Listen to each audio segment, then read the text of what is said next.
board. Oh, you want to go ahead and introduce yourself before I start asking questions? I Sure. forgot my own format. I'd be glad to do that. First of all, I think I would be remiss if I didn't express my appreciation for Paper Folds and Robert and Echo for hosting this forum and for taking a moment to be reverent for those who have served and died for our right to have open free elections in America. And so I'm thankful for that, and I'm also equally thankful for those of you that are willing to attend tonight and to be engaged in the election process. So thank you all for being here. With that, my introduction, my name is Billy Daugherty. I'm a lifelong resident of Tipton County, Tennessee. Fifth generation Tipton County, by the way. Born and raised here, educated in Tipton County, Tipton County Public Schools. Graduated from Covington High School. Educated at first degree there at Dyersburg State. It was actually in Tipton County, the first Tipton County satellite campus back in the day. And have enjoyed being here. I've spent my adult life working here. My family and I attend church here. Very active members of First Baptist Church, where I have been a Sunday school teacher for a number of years. Served on the personnel committee at the church for a number of years. Currently serve on the finance committee at church, and where I serve as chairman of the finance committee. My wife Amy and I are residents of Brighton. She's an educator and has been an educator for 28 years now in the Tipton County Public School System. We have a daughter who's a teacher. In-laws are teachers. On my side of the family, we had 3 generations teach at TCAT for the trades. And so I've spent my career in Tipton County government and service. That's 28 years so far, and look forward to continuing the next chapter of that service. The first a little over 22 years was spent at the sheriff's office, and then of course the last 5 has been at the schools as chief financial officer. And of course I've stayed on as a reserve at the sheriff's office. Been there a total of 28 years for my volunteer service.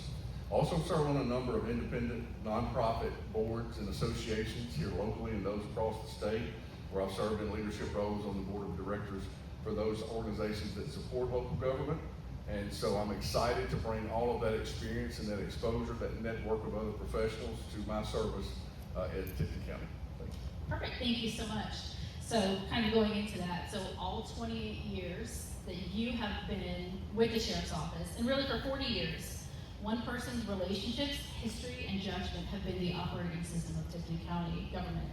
How do you plan to inventory what you don't know, and how fast do you think you can actually get up to speed? Well, thank you for that question, Echo.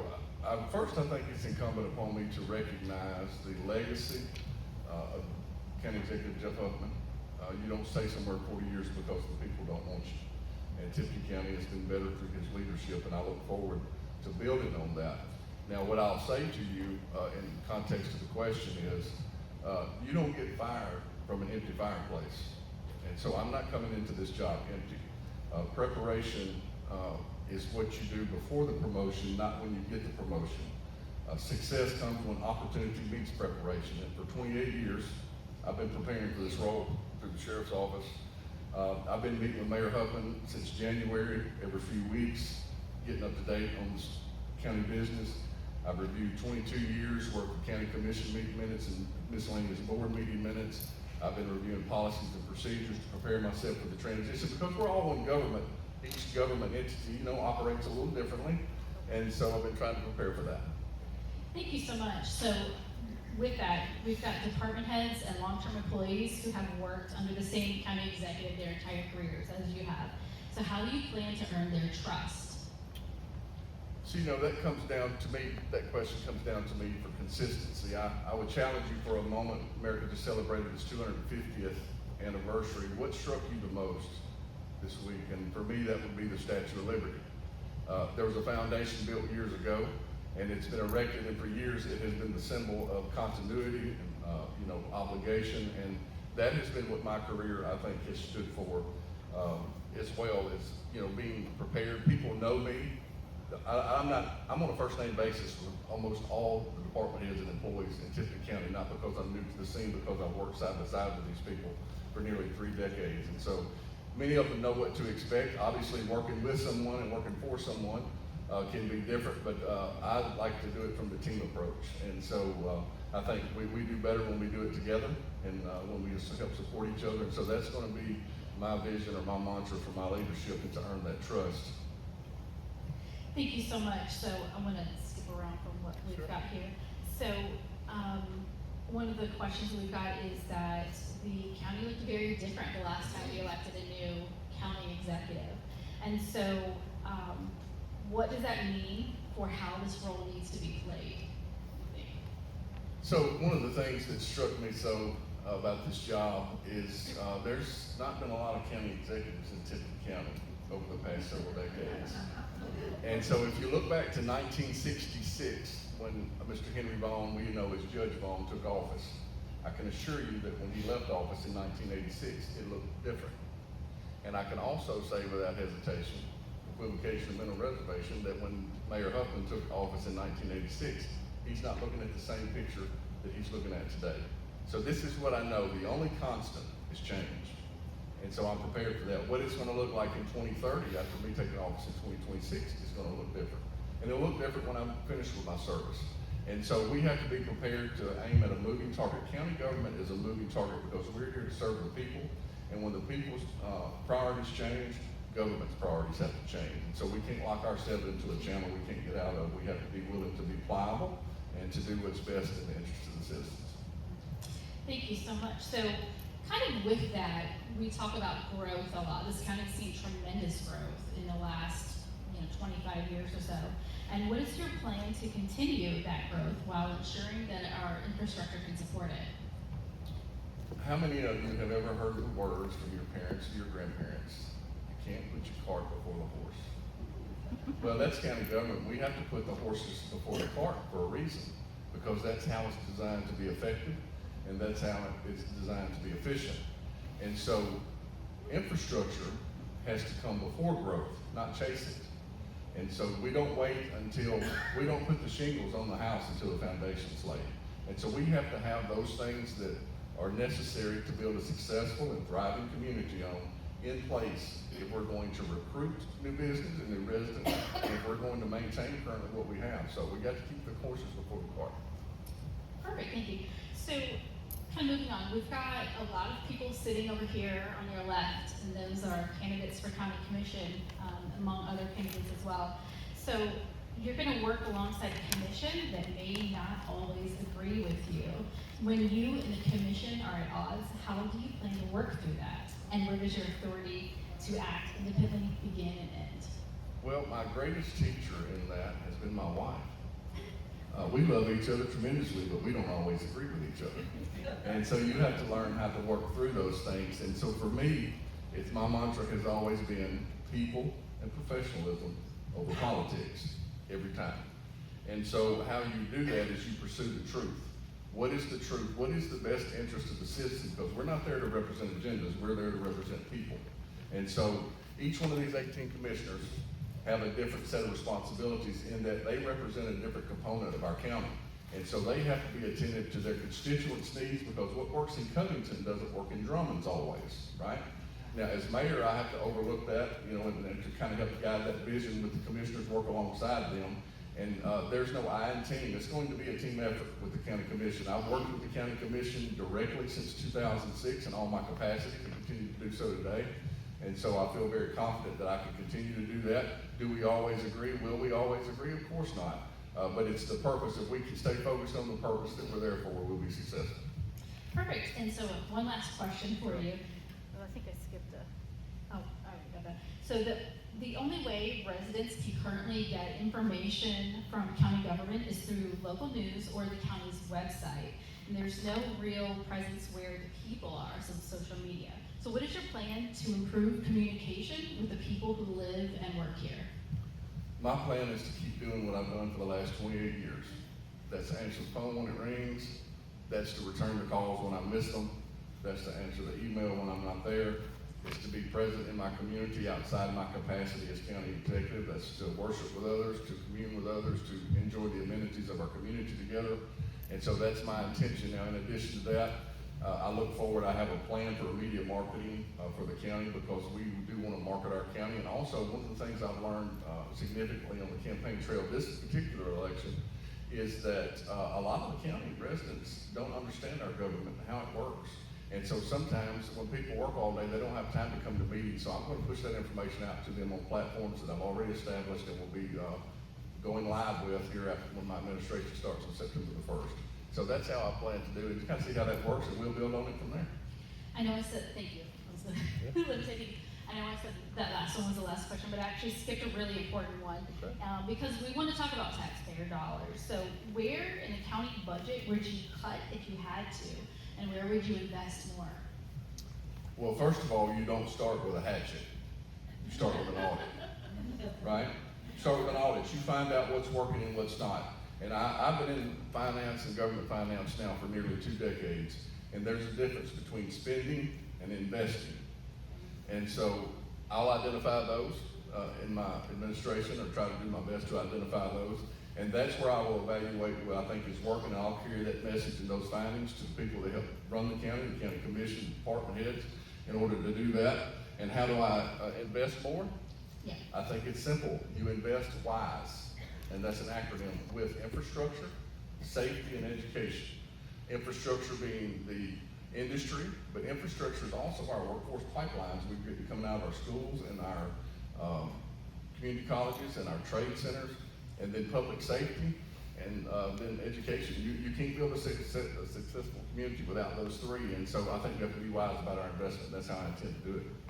Awesome. Well, thank you so much. I think that's the end of yours. No more questions? No, I that just was a got lot of questions. I just got comfortable. Everybody else won't get those that many All questions. right. Well, thank you very much. I appreciate it. Thank you so much.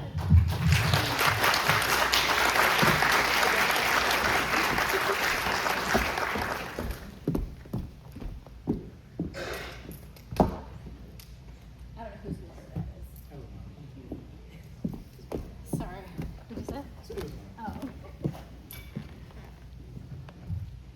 So next we want to welcome County Clerk Candidate April Fortner.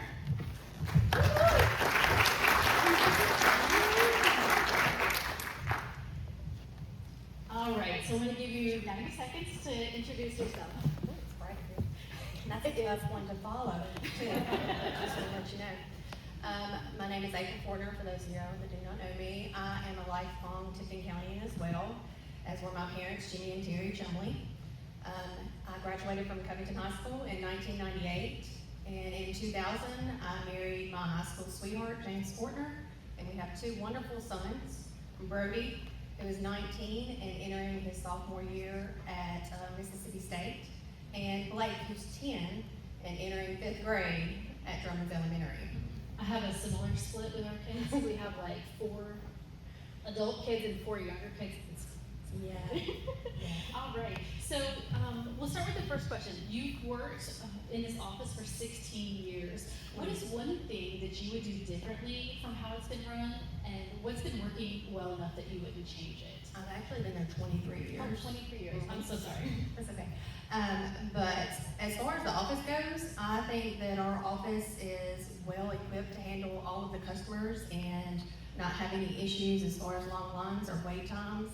Our transactions are processed daily and everything is mailed out like it needs to go. I don't see anything that needs to be changed at the moment. Doesn't mean that there aren't things to come later on, but at the moment I think everything is running smooth, and I just wanted to ensure a smooth transition into the next level. And you mentioned the lines. We'll walk into the building and you'll see people in the hallway, but you guys have the fastest line of anybody. It's always so quick. So the county clerk's office handles vehicle and boat registrations, privilege taxes, notary applications, and more. So what do most residents not understand about what the office does, and how would you change that? Probably the biggest thing that people don't understand about our office is that your title does come to our office first before it goes to your lien holder. Like everybody always, when they buy a vehicle, they think it goes directly to the lien holder, but it does not. It comes through our office first for it to get processed into your name, and then we do mail it out to the lien holder. As you said, we do a multitude of different things in our office. There's probably a lot of things that people don't know that we do. We do boat renewals, birth certificates, business license, marriage license, beer permits, hotel occupancy taxes every month. It is a lot of different things, so it takes the knowledge and experience to make sure that the office keeps running like it's supposed to. I didn't even know you guys did birth certificates. I thought it was just the health department, so now I'm learning. We started that about 5 years ago, and the health department actually sends people to us to come do them. Oh, They tell them okay. to come to our office. Know that. Yeah. He's telling us time. Okay, so as Tipton County grows, the volume of registrations, licenses, and permits this office processes will grow with it. How do you plan to handle increased demand without creating longer wait times or service backlogs for residents? As I said, like, our office really does handle the, growth every year. Since I've been there since 2003, we have grown tremendously in the amount of transactions that we do. I remember when I first started, we had a little bit of free time. There's no free time anymore. Like, we are constantly doing transactions. We probably average around 200 transactions a day. And then on our busiest days, we probably do about 500 to 750 transactions A day? a day. Oh my Yeah, gosh. yeah. I mean, just this past week, on Monday, we had 163 online transactions. Oh, wow, okay. Yes, yes. Oh, So we are equipped to handle that, and if it need be to go to the next level of hiring more employees or any of that, I would hope that the county commission would be nice enough to possibly let us do that if we needed it. there were some people who would. That's what she's telling me, putting it on notice. Okay, how will you recruit, train, and retain staff in this office? And what does it take to run it well, day to day? So our office, as you can tell, we handle a lot of different avenues of transactions, and whenever it comes to recruiting and training, one, we always hope to find a lifer. Those are the good employees that we can get, but sometimes it doesn't work out that way. But we always want to make sure that they are trained efficiently in each transaction that we do before we move them on to another transaction. And it just takes that every day to do that. And then, I've got another question here, and then one question that just happened to think of. Okay. So what systems or processes in this office are most overdue for an upgrade, and how would you fund it?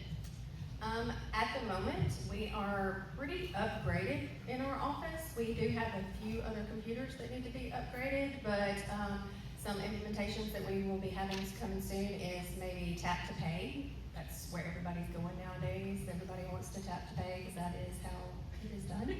And we are in the future, in the next couple months, we will be doing electronic titling.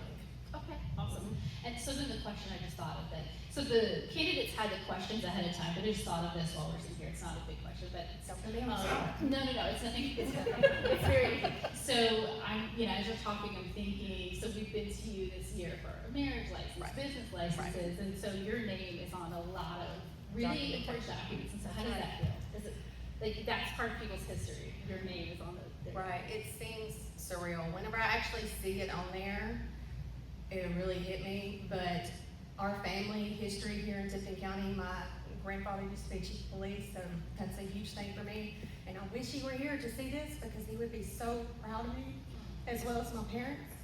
But it's a dream come true. I knew within 2 years of starting working there that one day I was gonna be county clerk.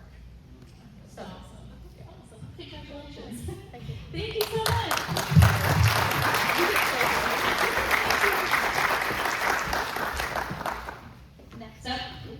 Next we've got Christy Maxwell, our county trustee.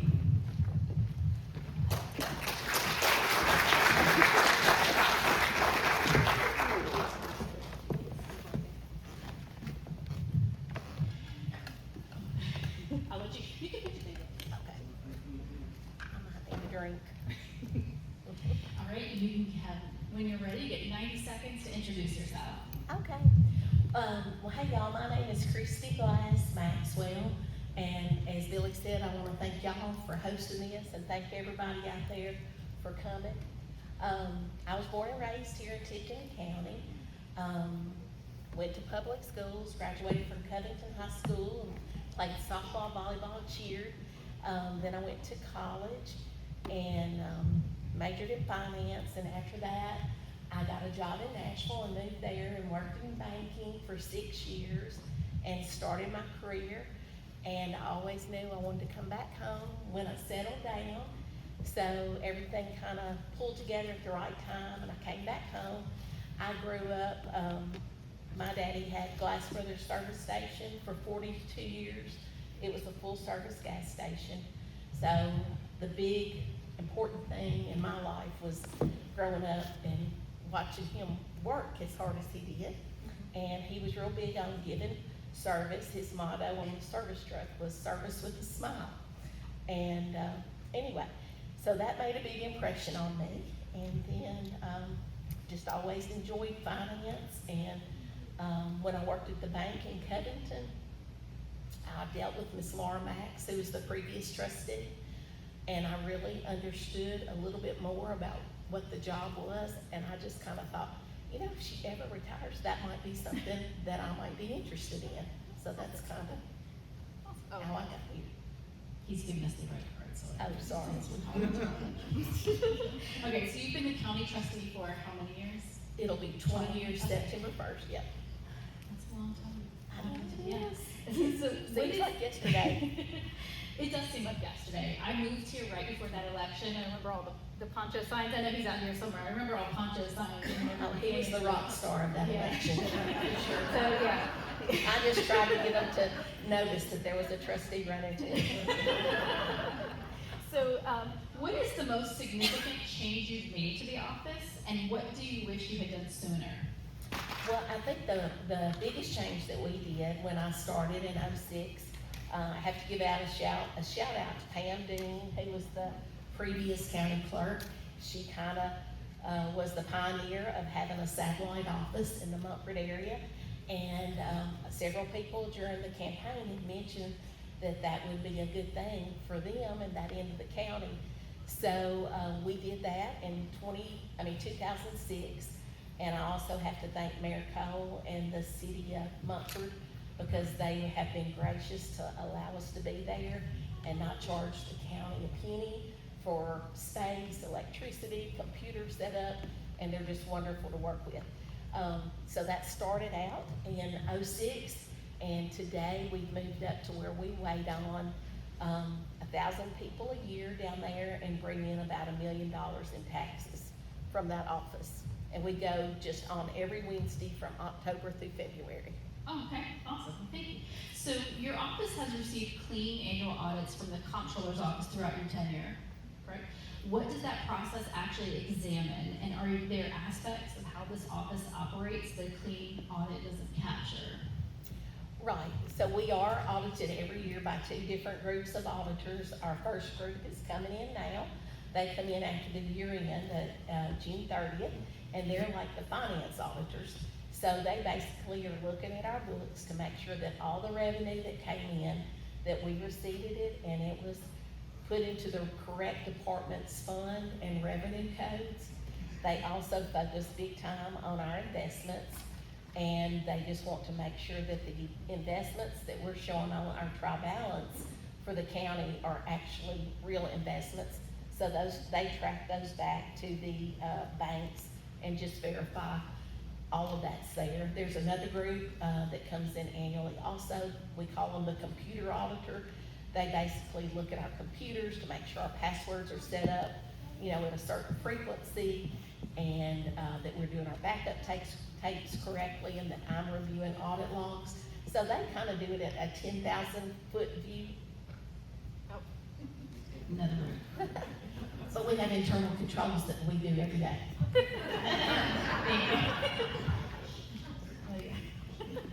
So the trustee serves as the county's investment officer, managing public funds between tax collection cycles.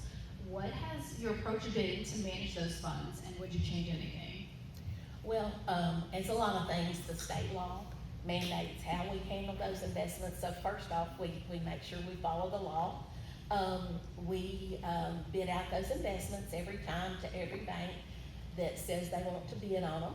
We pick the highest bid with the term of investment that we're looking for. And I'm very proud that we have been able to keep all the county's money here locally, and that's a big credit to our local banks for bidding on the money and giving us good interest rates. And I'll have to say that I'm very proud that the last 2 years we've broken records with interest income. Last year was the highest at $4.6 million in interest income, and this year $4.3 million. And the most important part about that is revenue that comes into the county that doesn't cost the taxpayers 1 penny. That is the only revenue that the taxpayers are not paying. And we love that, and we get excited about how much we can make. Yeah, thank you, so do we. So, we've got a couple more questions. So how do you approach delinquent property tax accounts? And how do you balance pursuing unpaid taxes with treating residents facing genuine financial hardship fairly? Well, just like investments, the state sets the precedents of how we have to collect taxes as far as the amount of interest we have to charge if it's delinquent and how long we can keep them in our office before they have to go to chancery. So we don't have any option on that. One thing that we have done is offer partial payments to people that are struggling. We just have a strict rule in our office. We don't judge anybody. We hear all kinds of sad stories and see sad stories. It's just our goal to try to help them. But I am proud. This year our tax roll was at 27.4 million, and that's about 34,000 parcels. And as far as collection rates, last year we finished at 98.88%. Rather, that's the highest before it goes to Chancery Court. And that was for 2021, and the lowest percentage was 97% back in 2009 after the real estate crash. Right. So, anyway. So we're doing pretty well. Yeah, once it goes through the Chancery Court process, tax sale, we're at like 99.99% collected. Oh, okay. Oh, well, that's fantastic. So, and here's our last question. So what would you do to modernize how residents pay, track, or get information about their tax bills?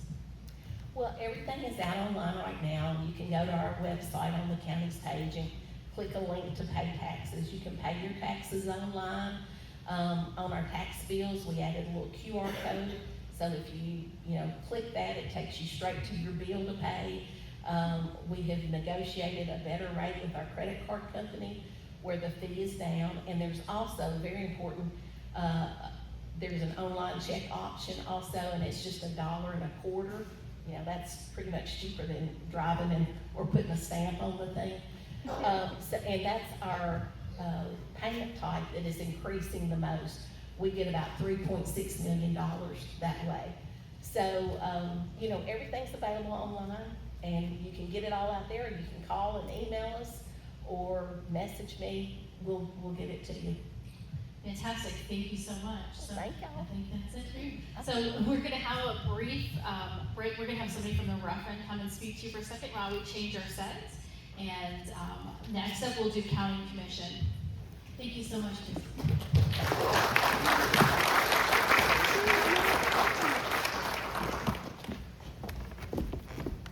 You ready for me? Yes, I'm ready.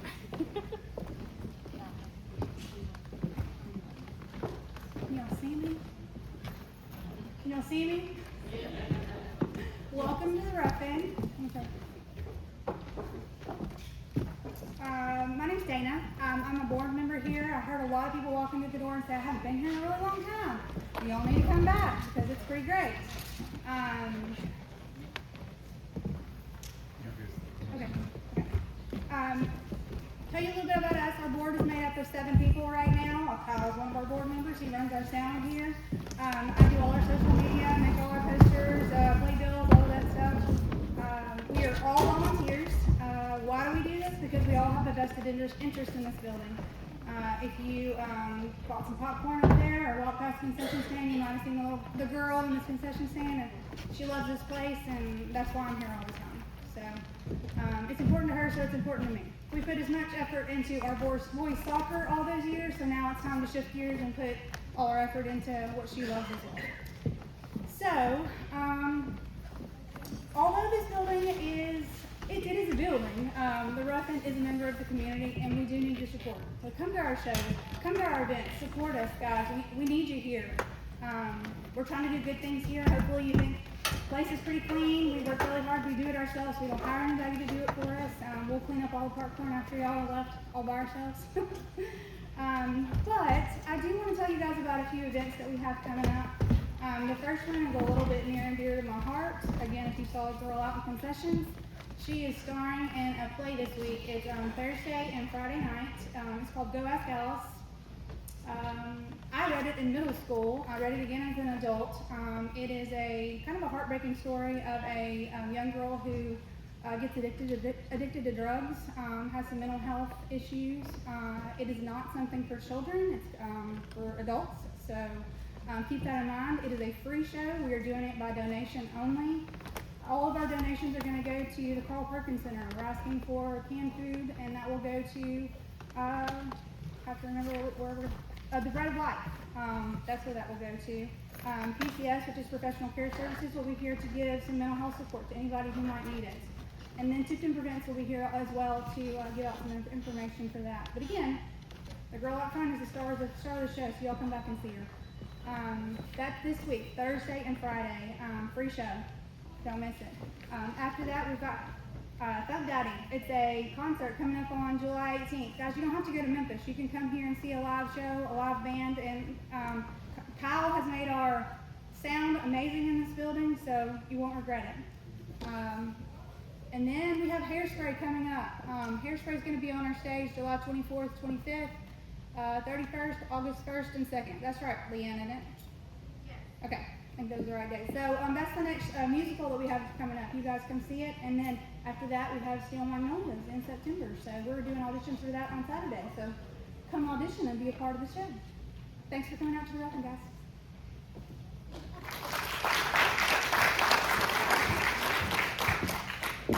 We want to thank the Ruffins so much for allowing us to have the candidate forum here. This is the first time I've actually done this here. We usually do it somewhere else, so it has been super nice.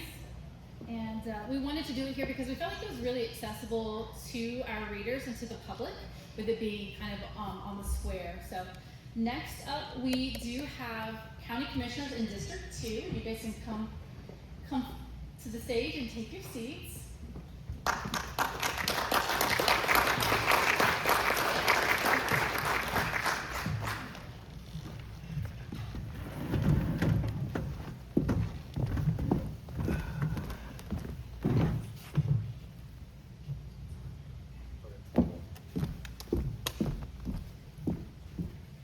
We're going to start with Justin Gangler. You go ahead and we'll start with introductions, and Robert's up there. Okay. So. Can I hold this? Yeah, you can. Yeah, you get some hold the mics. That's sort of fine. All right, I would never thought I'd been on the stage at the Ruffin, but here I am. So yeah, my name is Justin Gangler. I'm currently serving as county commissioner for District 2, and a little bit about me. I grew up here in Covington, raised here, went to school, graduated, went to UT Martin, and I got a wife, 2 kids.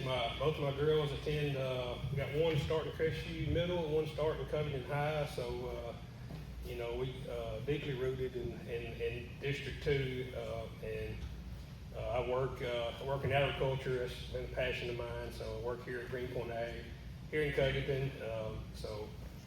But yeah, thank you, Echo and Robert, for putting this on tonight. Thank you for all attending.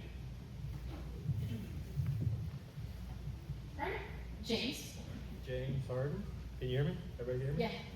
Yeah. Yes. I'm James Harden. I was born on the Navy base in Millington, and we grew up here. We ended up leaving. Dad was in the Navy, and we came back in '91. Been here since then. Grew up in District 2, across the street from the old electric company, and now I live out on 179. Married to Hannah. Got a baby Arthur back there, and I've got 2 other kids, 13 and 11. I've owned and operated 2 different businesses here in Tipton County. The first was a lighting company called Light Improvement Technologies.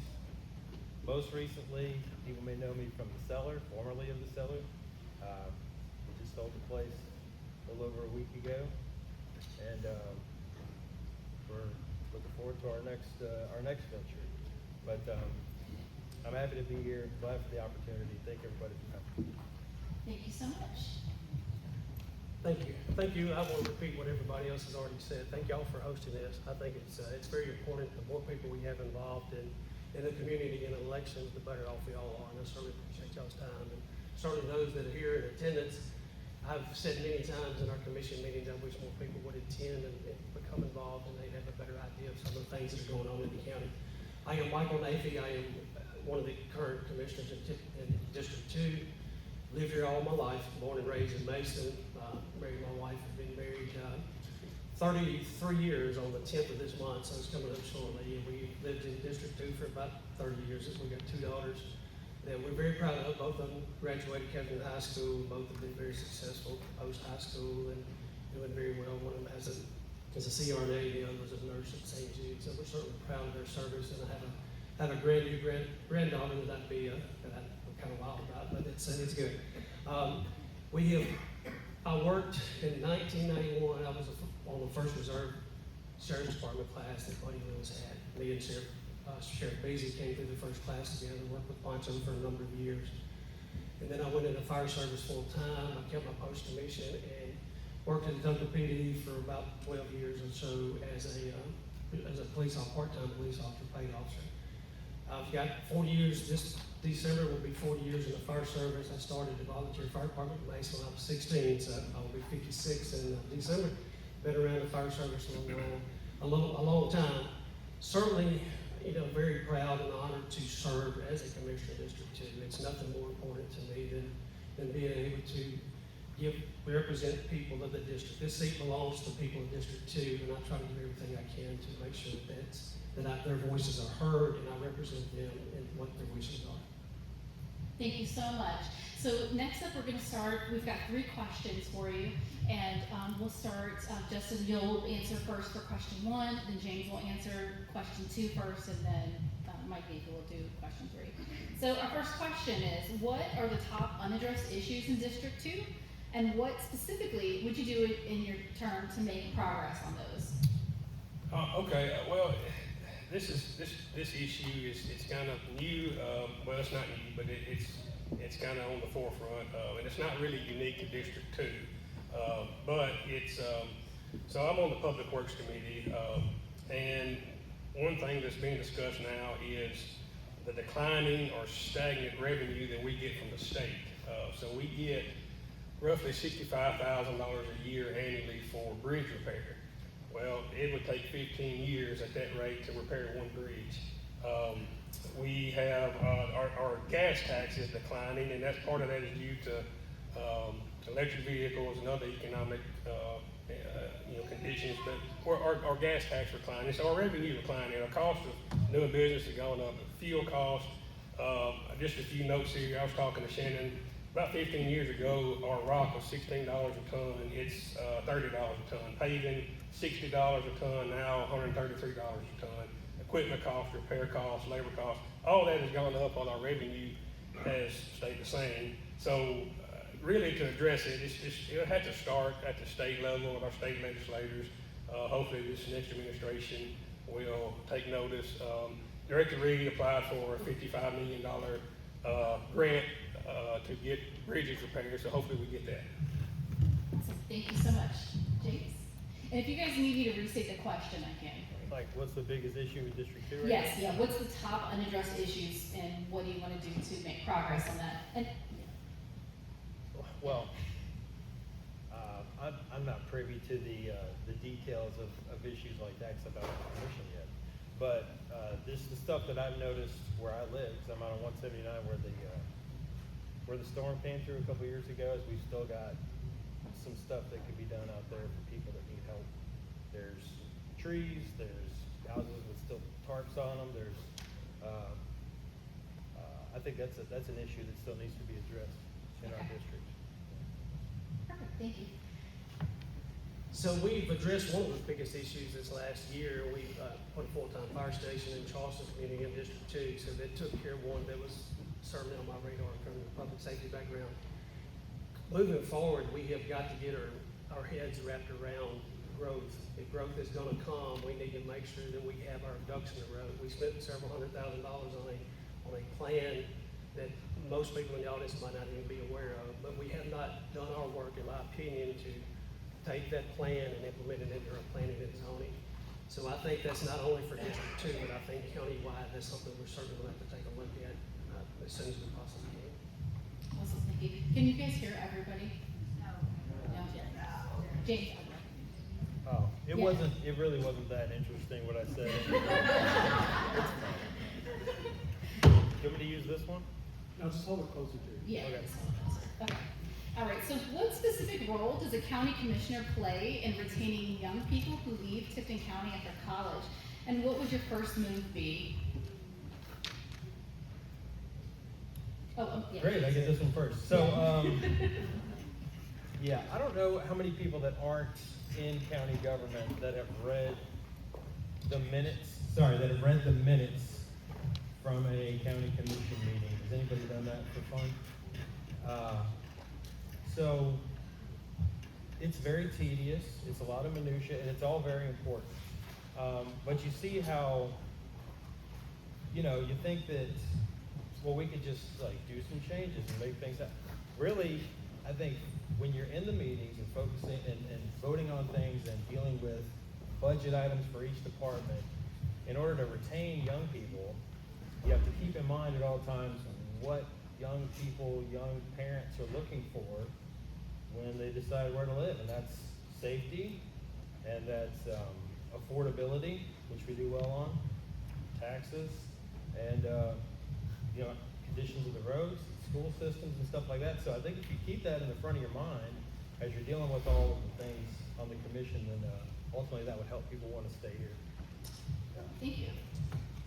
So the county has a workforce development coordinator and also has an industrial development board that's very involved in actively recruiting industry as we speak. And that is one of the main things in order to give folks a place to work. Unfortunately, when I grew up in Mason was a farming community. It was a pretty thriving community at one point in time, and then things moved, and all that you see, unfortunately, and I don't want to talk about another community, but you see there's not much over there, and a lot of the people have left. So what we as a county commission have to do is to set our priorities, and I think Chief Doherty talked about it earlier. I think, public safety, infrastructure, education, we have great county schools, and we need to continue to build on them. We're very fortunate we have a TCAT in town that's gotten a major development or upgrade, and we also have the Dyersburg State Community. All of that has to go into play as we move forward to try to attract young people to stay here. Yeah, I think it starts with economic development. These kids that have gone off to college, they've been going to school their whole lives to prepare for a career. So, having quality jobs to come back to is very important. Having safe neighborhoods, quality schools, which we very much have here in Tipton County. Just good roads, good infrastructure, parks and recreation, clean community. We have, Keep Tipton County Beautiful that works on litter, and all this, adds up to a quality of life that, most people would want. So, and I think, Tipton County has done a pretty good job at trying to provide that. Thank you so much. All right, our next and final question is, what has been your most significant contribution to Tipton County, and what would you prioritize if you're elected? That's a good question, and one that I feel, as I went back to earlier about my public safety career here, and also my time in commission. I'm running for my third term, and in that term, we've increased the sheriff's department budget by almost $5.5 million. We've increased the fire department budget by about $1.3 million, and we've increased public works budget by a little over $1 million. We opened the fire station in Charleston, where we've got a lot of work to do in public safety to get our fire service and our EMS service up to where it needs to be. But I think that would be my biggest contribution that I would see currently. That's a hard question. I feel like my biggest contribution is just being available to my constituents and trying to meet needs as they arise. I work in conjunction with Commissioner Nafee, and every Chief Piercy. We did get the fire department to Charleston, so now we have fire response and EMS service to an area that was greatly underserved.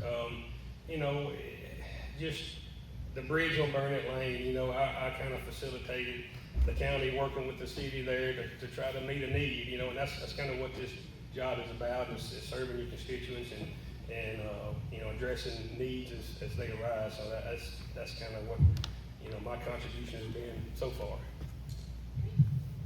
Well, like I said before, I've owned and operated a couple of businesses here in Tipton County, completely unrelated types of businesses, but still was able to learn them and grow them to where they individually would gross over $1 million a year. So I'd like to think we contributed a lot to the community with that, but more importantly, especially with the restaurant and getting involved in local boards and local government and stuff like that, is being able to do fundraisers for Carl Perkins, helping out Boys and Girls Club, Make-A-Wish, Girl Scouts and Boy Scouts. So we tried to use the business to integrate it into the community so that people want to frequent the business, but also, you know, to be able to give back. And so I was very proud to be able to do that. Thank you so much. We appreciate you all. Thank you.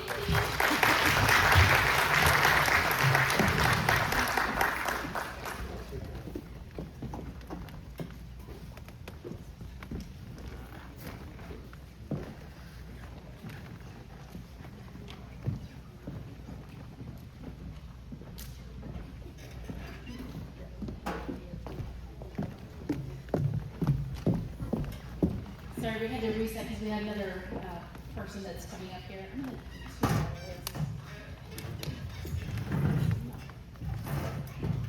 this. So next we will have Steve Bringle, who is a candidate for County Commission in District 3. And then we will also have the candidates for, I'm not sure which districts is that. You said four, not four. For 7. So this is Steve Bringle. I'm gonna pull up the wireless.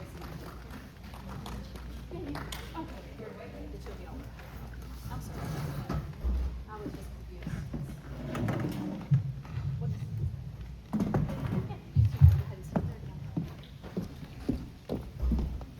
Okay, so our commissioners for District 4 are not here, but we have Steve Bringle from District 3 and Glenn Turner from District 5, and you guys can, Steve, you want to go ahead and introduce yourself?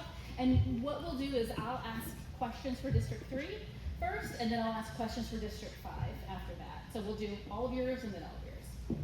Good. All right, go ahead. And then our timekeeper is right down front and center. Good evening. I'm Steve Bringle. Appreciate everyone here. Appreciate Ms. Echo inviting me. And I guess to start it off with, I was a commissioner for 24 years. When I went into being a commissioner, the county owed $63 million on schools. And the last year I served, we went debt free. Now, when I won that race, the late Addison Bringle called me to his house. I won't ever forget it. He said, Steve, what you do when you get up there at your first meeting, you get beside Johnny McIntyre and have her how he votes. That's why you vote for about a year till you catch on how things work. I said, yes, Mr. Addison. So, anyway, I'm married to Jan Goforth. Been married 49 years. We got 4 kids. I graduated from Byers Hall High School in 1969. I drove a school bus for 22 years. Johnny Jones is back there. He was with me one morning that he was the decoy of the bus, and we took that gun off that kid over there on Long Street. You remember this, Johnny? But anyway, the only reason I drive a school bus is for insurance. Only. They get under your skin. We got time. They will put you to the test. All right, we're ready to go into our first question. We've got time here to show us that. All right, so our first question is, same as in District 2, what are the top unaddressed issues in District 3? And what specifically will you do in your term to make progress on those issues? Well, I think the ambulance service needs to be at a more rapid rate of making the scenes quicker. We got Garland and we got Giltage. And down the road, we got Tipton County Fire Department at Drums. And I think, that'd be one of the things that I would try to, get them to expedite the ambulance service. All right, and so you spent 24 years on the county commission. You're not an incumbent, but you have spent 24 years in the county commission. So you stepped away, and now you're running again.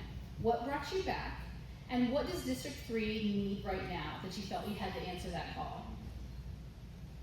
What has brought me back is the people in our district still call me to get things done. They say the present commissioners, they call and they will not either call them back or say they're gonna call them back and they did not respond to them.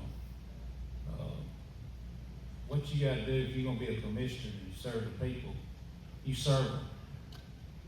There's three things you do. You can take care of your constituents, number one. Number two, you take care of your constituents. And number three, you take care of your constituents. When they call you, you respond. No matter if you can get it done or don't get it done, you call them back.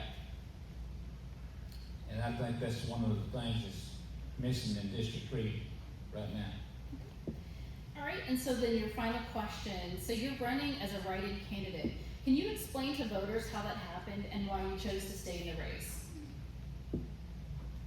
2 days before the deadline, I was running as Republican. I had run as Republican 3 out of 4 times, had given money to the Republican Party, and I got a call from the Election Commission at 10 minutes to 5, said my name had been taken off the ballot. I did not have time to get an attorney to represent and fight. So I am running as a write-in candidate, trying to be a county commissioner again and try to serve the people of District 3 in my best capacity. Thank you so much. That's all the questions I've got for you. Thank you.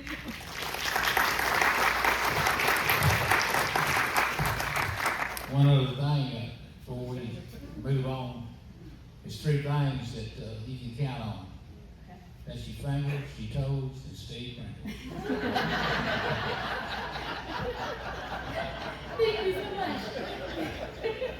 Next week, I have District 5 Commissioner Glenn Turner. If you're friends with him on Facebook, you'll know him from the What Did Glenn Find in the Ditch series he does during mowing season. Love it. And then also he talks about the music that he listens to on his way to the dump. Love it. Fantastic. I tell you that every time I see you.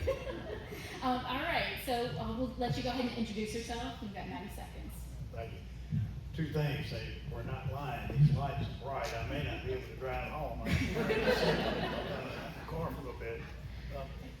And second thing is, and I'll echo what everybody else has said, that this is a great forum to try to get people engaged in the election process. I mean, me and Randy Rose basically running unopposed, but I wanted to come simply because they were putting this on. So Thank you. for that. Thank you so much. My name's Glenn Turner. If you're from South Tipton County, you've probably run across me over the years. I'm not from Tipton County. I came out here in 1989. I was single. I was coaching football, and that's all I was really worried about. And I just sort of stuck. So I've been here since '89. I married Stacy Forbes. Got 3 kids, 2 older ones and 1 younger one, much like you echoed. That little situation going there. Still got one in school. You draw Social Security, got one in high school.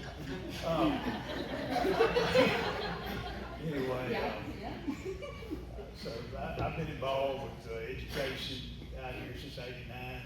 I've been, teacher, coach, assistant principal, transportation supervisor.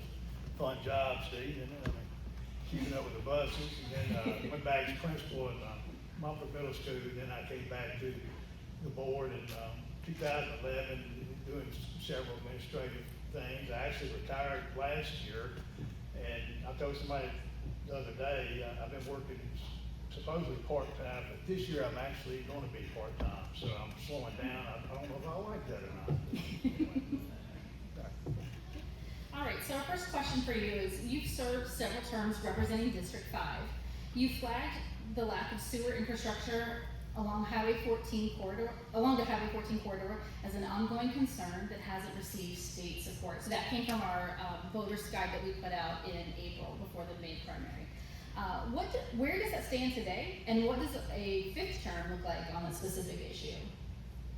Well, I think I might have written down the wrong terms. I think I'm Oh. starting would be my sixth, I believe. Oh, okay. We started year 21 coming Oh, up, my so gosh. if my math is, I'm not very good at math.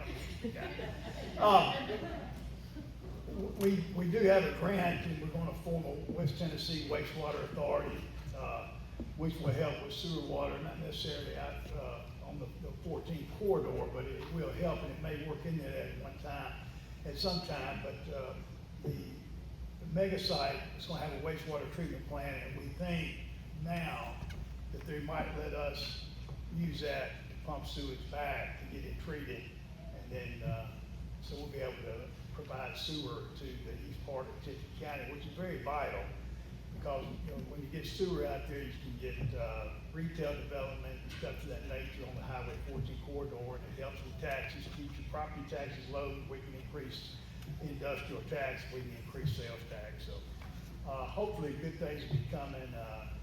We've been talking about the mega site for several years now, but I think it's, fixing to come along, and we do have some industrial property out there as well, so it should help as far as keeping taxes low. Thank you. So what are the top unaddressed issues in District 5, and what specifically will you do to make progress on those? District 5 and District 4 sort of unique in the fact that, my entire district is almost the city of Munford. So I really, now as a county commissioner, I really don't have any authority, if I had any at all, in the city of Munford, other than just having a great relationship with the elected officials of Munford. But, obviously the main topic down there is, Munford Avenue, Main Street, Munford, there not being paved. And, the state's been giving Mary Cole a runaround for several years now. They did pave part of it, the front part of it the other day, I think. So, hopefully, I talked with Mr. Giannini, and I also will talk with Mr. Fleming. If they get elected, we really need some, I'm not gonna call it pressure, but we need somebody to help us get the rest of that paved. But that's the number one thing. Second thing is people talking about, they don't understand the tax assessment. And that's something I need to educate myself on, so I can talk to these students more about it, to help, alleviate their fears or help them understand. Thank you. And so your final question is, from where you sit as both a commissioner and working with education, how well is the county keeping up with what growth is demanding of District 5? Tell you what, I think, Billy said it best about how things have grown. I think about when I came out here in 1989, McLaughlin down in Munford had about 5 houses on it, and that was on just the front. And the only place to eat was Sparky's. Then they had bumpers for a little bit. So if you think about it now, it's really changed. We've done a great job. We have the 2 fire stations now. I think that's paramount. When I first run for the county commission, I was talking to the commissioner, and I said, hey, we need a county fire department. And they told me that the state constitution said, didn't say we had to provide fire service.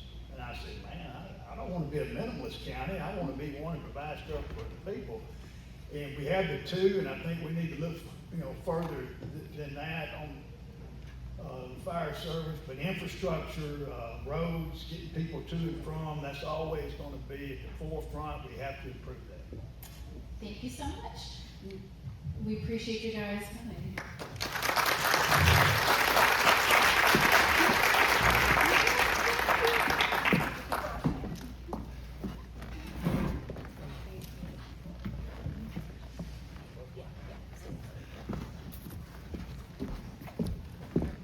Okay, I think we've got District 7 commissioners behind the curtain. You guys can go ahead and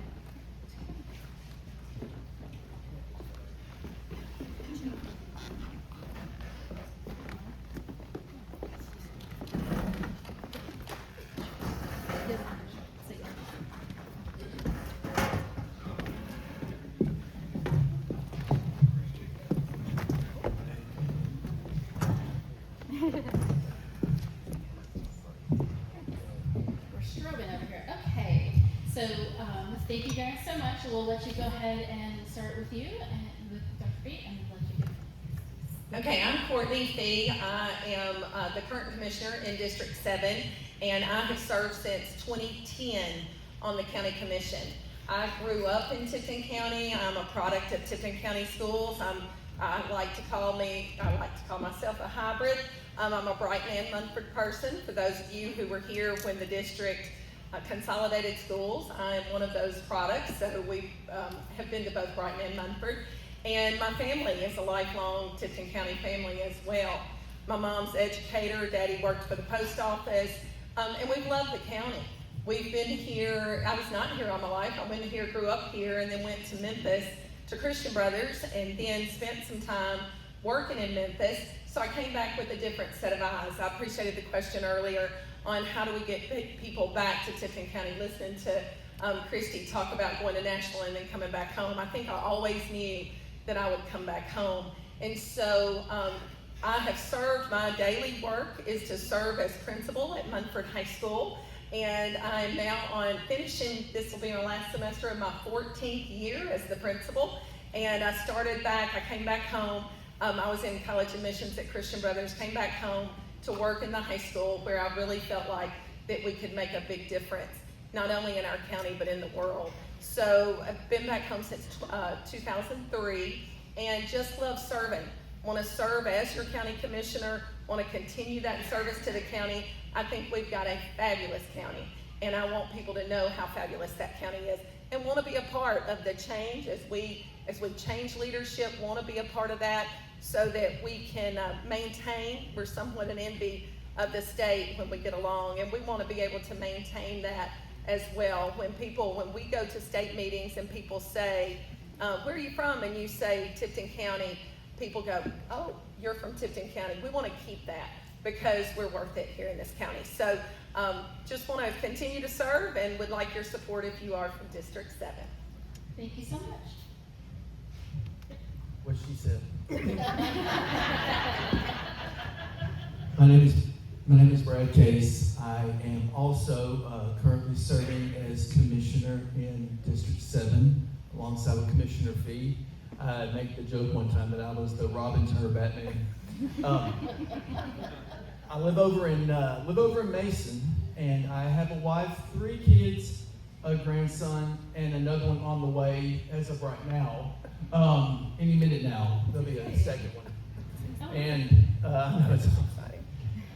I absolutely, to piggyback on what Commissioner Fee said, talking about service. It took a good 2 to 3 months to really grasp the essence of what this job means, what we are honored to do this, by the way, because we're chosen. It's not something we submitted. The resume we gave was the one that we went door to door to earn your vote, and it's one we don't take lightly. You know, you have big government, so you might see a difference in 5, 6, 7 years. But the really cool thing about being a commissioner is that we get to make decisions on your behalf that affect you immediately.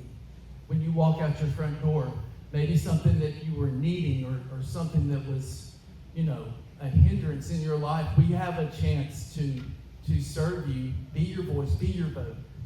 If there's something that's not going right in your neighborhood, guess what? Call us. You do.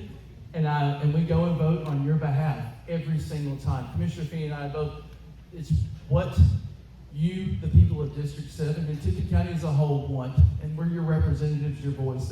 It's the easiest way to describe this job. We represent each and every one of you. Thank you.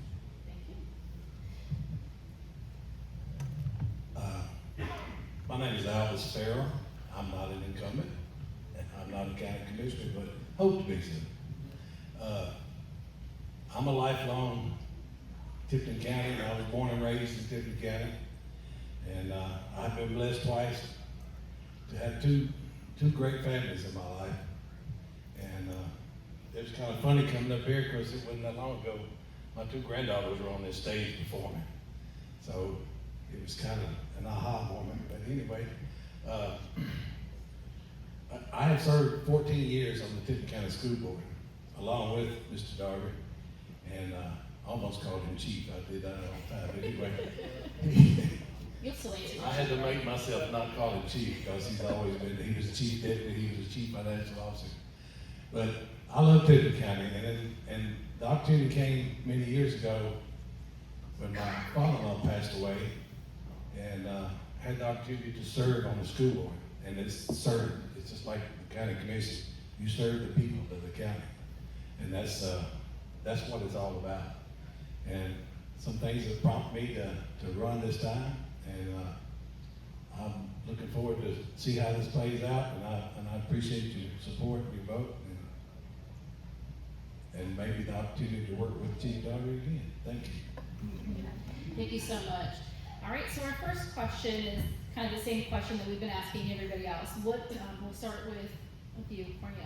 What are the top unaddressed issues in District 7, and what are you going to do in your term to make progress on those? Okay, the top unaddressed issues, or the one that seems to be, it's already been mentioned once, is growth along the Highway 14 corridor. Many of you know I live along the Highway 14 corridor, and we say growth, we talk about sewer, we talk about what it takes to grow on the Highway 14 corridor, but then the big question is, how do we maintain the ruralness that the people in the area really want to maintain?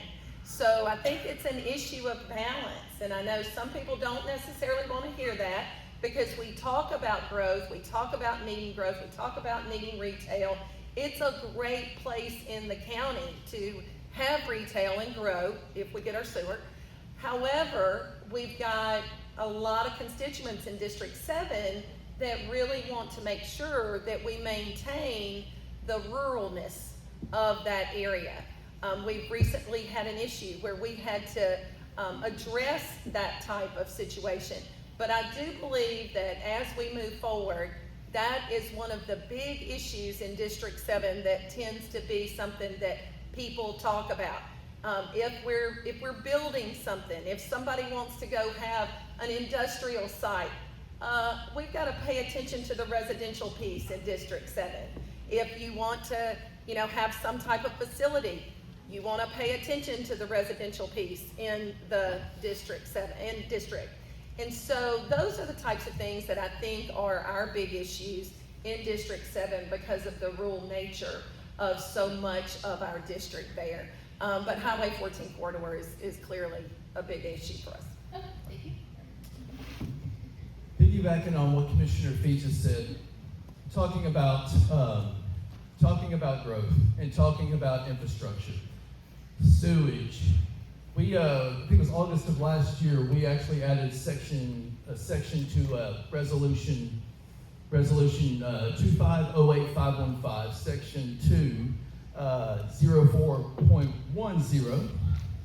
I will fact check it. Check it. Where we added we defined what the disposal of subsurface toxic waste, hazardous materials, infectious materials, things of that nature, that prohibited industry from just dumping. We were having an issue over in Mason across the street from Core Civic, where businesses were coming from other counties and dumping over there. And we had some constituents in our district that were complaining about it. The smell was horrible. And we addressed it, added a section that defined what it is in the already existing resolution. So along with what we're talking about with growth, rezoning, another thing that is unaddressed is the communication part. We had, with the rezoning issue that we came across with Highway 14, we had people that didn't know what was going down, what it entailed, and they got active. They started a petition. So it's to inform the people of our county. Very big decisions that happen, to make sure that they are informed and they're up to speed, and that we're there to answer the phone, answer the text, the email, and everything like that that gives them the answers. Thank you. I guess really what Courtney said, the growth of 14, and then also what Brad said, the communication issue. To me personally, the communication issue is the biggest problem, because all that happened with the hearing and all that about it, I didn't know about it until somebody outside, a friend outside my district asked me about it, and I've been living in the district since 1980, and I didn't know anything about what's going on. So I think the communication and getting it out to the public, letting the people know what's going on, is one of the biggest issues we have in District 7 right now. And I'd like to see us go further with that and with the next county commission and actually do a live streaming of our meetings or some kind of a report that we can put out every month and let our people know what's going on, so they'll know, not only in District 7, but for the rest of the county. Perfect. That segues perfectly into our next question, which is how do you ensure that constituents in District 7 are informed about and have a real chance to weigh in on significant votes or zoning decisions before they happen? And we'll start with Brad. So sometimes it's old school is kind of the best way to go. And door to door, face to face. That's one of the things I love about this job is that you get to make a connection face to face and to keep people informed. Now we all have we have our commissioner Facebook pages and things like that. I'll be guilty that I haven't posted all the most important things, but to be active on our media accounts to where everybody that follows us, especially the ones in our district, have access to that information. Because not everybody's going to go to tiptonco.com and check out the meeting minutes. I think that was referenced earlier. Not many people do. So it's incumbent upon us to make sure that we take it to the people that we represent.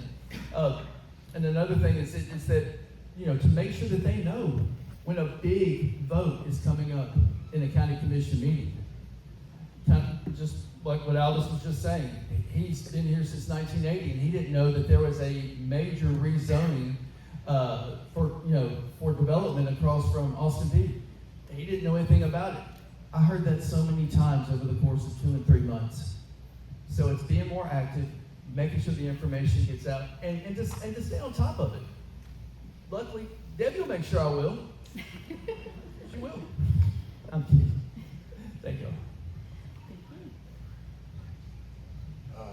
Just to reiterate what I said earlier, I think we need to go more media, more upstream, live stream, and let the people know what's going on.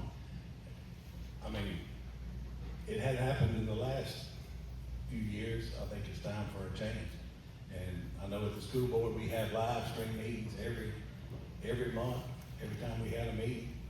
And so I think that's one of the big things because, like I said, a lot of people don't go and check the minutes and stuff. I do, but they don't go check the minutes of what happened or what's going on, the agenda, what's going to happen.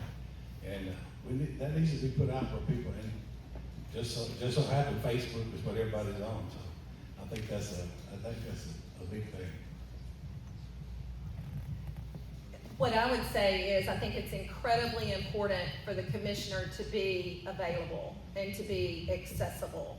So when we address the issue that was all 14, those of us who were close to Dunlap Orphanage several years ago learned the very same lesson. When there's a little sign that says public notice, make sure you take note. Because a lot of times, if that was how it was announced, you may not know what that public notice was about, but you need to know what that public notice is about. Are there ways we can improve that? Absolutely. I think that'll be something that everyone will address for moving forward with those types of issues. Do you put it online? Do you stream it online? But then we also have the issue that not many people go and watch a meeting. The voter turnout is so incredibly low. So what does the commissioner do? What do we have to do on the commission? I think it goes back to us being available, us answering the phone when someone hears something, us responding. If they hit you up on Facebook, you respond to people. It's not unusual for me, I don't know whether my boss wants to know this, but it's not unusual for me to get a commission call at the schoolhouse. And so it's like, well, I knew I could find you there, Courtney, so I'm calling you. Okay, we've got it. I think that's very important as we move forward for us to make sure that we're accessible, whether you video meetings or whether you don't. Inform your people, whether it's a Facebook post or whether it's answering the phone and returning your calls. Thank you so much. I want to interject really quickly right here. Is, part of what I've done for almost 20 years now is give the public information. And a lot of times you hear people are not really that involved with local government, and this is always my soapbox issue is, you know, the people that are here, and we have a Covington mayoral candidate here, we have a Toka mayoral candidate here, but the people that we have in our communities, public works, public safety, you're going to notice if your trash is not picked up. Number one issue in Kansas-Toka every week is trash. When is our trash coming? I saw it yesterday. I guess they missed trash day. But, you know, things like that we notice more than whatever is happening at the national level or at the state level. So that's why it's always like, let's get these, you know, commissioner, these candidates in front of other people so that you can, you know, make that connection and so you know who to call. All right, we have one more question, and we're going to start with Mr. Farrell. If a large residential subdivision were proposed in District 7 with inadequate road or sewer infrastructure to support it, how will you vote and why? Well, me personally, I'd vote no. I mean, we're a rural county, and District 7 is more rural than any of the rest of them. And I don't think there's anybody out there, if it is, I'd like to know who would really want to have this. I mean, it's called farmland, and, you know, traveling around this district, going to see people, you realize how big this district is? It's really, really big. It goes all the way to Mason, all the way to Stanton, almost to Stanton anyway. But it's a pretty big district, and it's rural. And there's a lot of people here, and that's why they like living out there. And that's why I like living. I've been there since 1980, and I'm not going anywhere. I'm staying there. I think the key word in this question is balance. As we did have to address that, we did vote to represent the voice of our constituents. And say our, but we did vote to represent the voice of our constituents because that's what we're here to do. The question, I like the question about infrastructure. You know, if it doesn't have the infrastructure, do you vote on it? Our district is a district where I think balance is going to be critical because of that Highway 14 corridor and because of people's desire to not live in a city. They want to live where there's land. I think it's going to be on us as we move forward and as we vote for us to represent the voice of our constituents, because at the end of the day, that's what you were elected to do, is represent the voice of your constituents. If there is an infrastructure problem, though, I think it's also on us to talk about what needs to be done to help that infrastructure. So, for instance, if the roads need to be worked on, for instance, we have allocated a big money for this coming year, as we did last year for roads all across the county. But if infrastructure and the roads are an issue in an area where there wants to be development, we have to be telling the other commissioners about our particular district. I think the key word's balance. Absolutely, following up on that, it would be a no for me as far as any growth, because if it's something that's not going to be beneficial to the people of our district, then it's an obvious no. I've going door to door. You know, our voting list looks a lot different in 26 than it did in 22 because there have been a lot of people to move out here, and they moved out here. What Commissioner Fee just said, our values, what Tipton County offers people that move out here, because they're moving away from something. They don't like where they were, so they're coming here. But unfortunately, sometimes when they come here, they get here for about a few months, and they go, I want a Walgreens, Starbucks, and Target little corridor right there on my corner, and they all of a sudden start making noise. But what we have to do, to Commissioner Fee's point, balance. It's balance, and it's also listening to the voter, to the people of the district. Again, we are simply your vote and your mouthpiece for your wants and needs. And that's what we're going to continue to do. Thank you. Thank you so much. That concludes our questions for our District 7 candidates.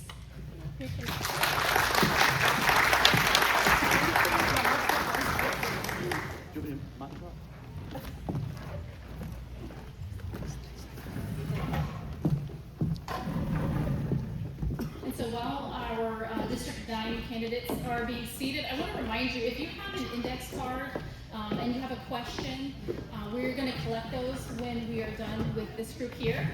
If you have a question that you want to address to a certain group of candidates, write out that question, we'll come along, and we'll collect that, and then we'll address those when we are done with the register of deeds. Right. How you guys doing tonight? We're good. You're good. Okay, great. So I'm gonna let you guys go ahead and introduce yourselves. Okay. You get well, 90 seconds. Perfect. Well, first of all, good evening. Thank you, Robert, Echo, and Paper Folds for putting on this event. I think something like this, I think a lot of our commissioners have agreed that it's very, very important. Oh. Sorry, you might finish. I take instruction well. And so I'm a current county commissioner for District 9. I've been married to my wife, Kim, for 45 years. We have 2 successful children out of Brighton High School, and 2 grandchildren and 1 great-grandchild.